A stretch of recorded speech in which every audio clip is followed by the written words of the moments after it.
มอยสงขลาเมื่อในเป็นวันที่13เดือนธันวาคมที่11ปี2025เป็นวันพฤหัสในตอนในเดือนเนาะพี่น้องเฮาค่ะมารับถอมด้วยข่าวงาวโอ้ยก่อกันขึ้นลักเอาโคขวางเงินค้ำกันว่าไหนค่ะในก็เป็นก้นเมืองคมตุ่มเมียมมาค่ะนะเมื่อวันที่12เดือนธันวาคมที่11ปี2025ข้าวยามโหค่ำ4โมงครึ่งนั่นตั้งฝ่ายภูมิพลพรเขาไล่ยอบก้นเมืองคมตุ่มเมียมมา3ก้อในค่ะเจอเขา3ก้อนนั่นค่ะ1จื้อห้องว่า มิสเดโง่ผู้อายุไล35ปีข้อที่2มิสตินเพียวหวานจาอู้อายุ31ปีข้อที่3มิสตามินโปหม่องอายุไล29ปีเจอเขาตั้ง3ก้อได้เป็นก้นเมืองคมตุมเมียมมานะคะยก็ยึดไหลปลาเงินค่ะเนาะ8ล้าน841,000เฮงบาทเฮ็ดไหนออยก็โถงว่าเฮแลกาจังเนี่ยนะยอบเขาไล่ตีโฮงแฮมตี1ตีชะอำเจเวงชะอำเจดอนเพชรบุรีค่ะลองตั้งมันแต่กอแต่เงินมาเมื่อวันที่เกาเดือนธันวาคมที่11ปี2025เข้าย่ำกลางคืน10โมงครึ่งนั่นแหละค่ะเลยเกิดขึ้นเปิงเป็นมีกวนเขาลักเอาโคของ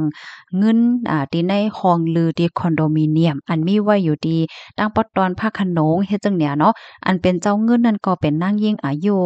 33ปีเป็นก้นมะคมตุมเมียมมาแน่ค่ะมันนางในเป็นก้นเหตุการณ์ฝ่ายลอกกาดเหมือนจังหนังว่าเอาแห่งการที่ในเมืองห่มตุ่มเหี่ยวก็มาให้การที่ในเมืองไทยเฮ็ดจังไหนอ้อเพราะว่ามันนางมาที่ห้องลือมันไหนเงินโตเงินและโคของจังไหนในคณะมันหาหลายกว่าเพราะว่ามันนับส่วนโฮมตั้งเสียงตั้งหมดก็เตตกอยู่หมอก10ล้านวัตต์จึงได้เฮ็ดไหนอ้อกำนันตั้งฝ่ายภูมิพลพรเขาในกอไล่สืบจ้อมหาก้นหลักนั่นค่ะเนาะก็ไล่คู่ว่าเจอเขานั่นไหนปลายคำเจตอนเหี่ยวก็มาซ่อนตัวไว้อยู่ที่โรงแรมตีหนึ่งตีในชะอำเฮ็ดจังไหนอ้อกำแน่ตั้งฝ่ายภูมิพลพ่นเขาก็เลยต้องเลยถามเจอเขาตั้ง3ก้อนนั่นเขาก็ยอมรับว่าใจเขาเป็นก้นเฮ็ดแต้เขาเป็นก้นลักแต้ปยก็อันเจ้าเงินนั่นก็เป็นก้นโคจักกันเป็นอ้อยก่อกันเนาะหันว่าอ้อยก่อได้มีเงินนำหนาแลจังไรอ่อนกันวางแผนเหี่ยวก็เขาลักเงินเฮ็ดไหนนั่นน่ะเขาเนี่ยก็ว่นวางแผนไว้ว่าประวัติลักเงินอันในเย้าในเขาเตปอกขึ้นวันเกิดเมืองนอนในว่าก้อยกะว่าตั้นไรปอกหนอถูกมา